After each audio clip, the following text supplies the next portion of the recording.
Morning, everybody. Last week, Vice President-elect Biden and I began the process of announcing our economic team. Today, we are pleased to name another key member of this team, our nominee for Secretary of Commerce, my great friend, Governor Bill Richardson. With each passing day, the work our team has begun, developing plans to revive our economy, becomes more urgent.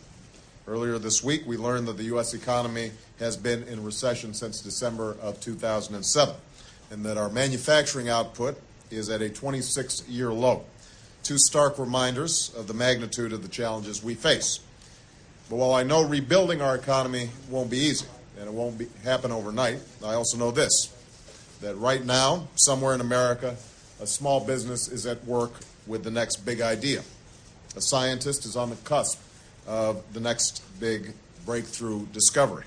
An entrepreneur is sketching plans for the startup that will revolutionize an industry.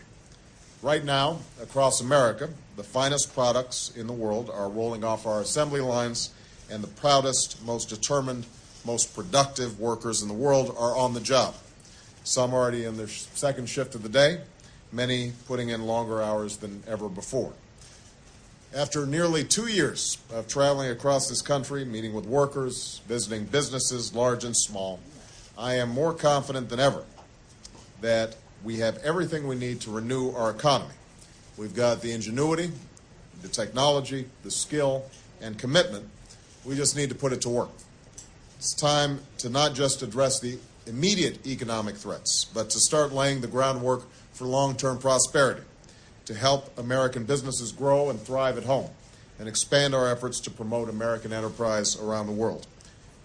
This work is the core mission of the Secretary of Commerce, and with his breadth and depth of experience in public life, Governor Richardson is uniquely suited for this role as a leading economic diplomat for America.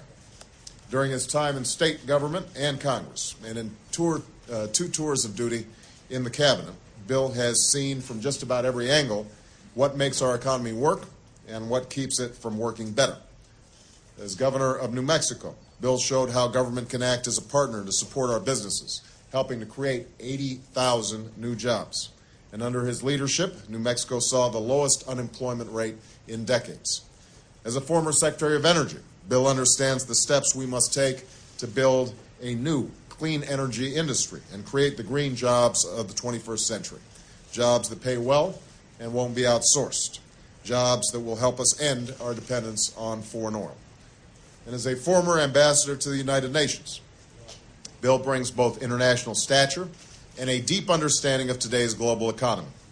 He understands that the success of today's business in Detroit or Columbus often depends on whether it can sell products in places like Santiago or Shanghai.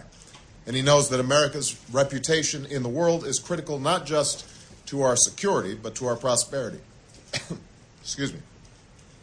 That when the citizens of the world respect America's leadership, they are more likely to buy America's products.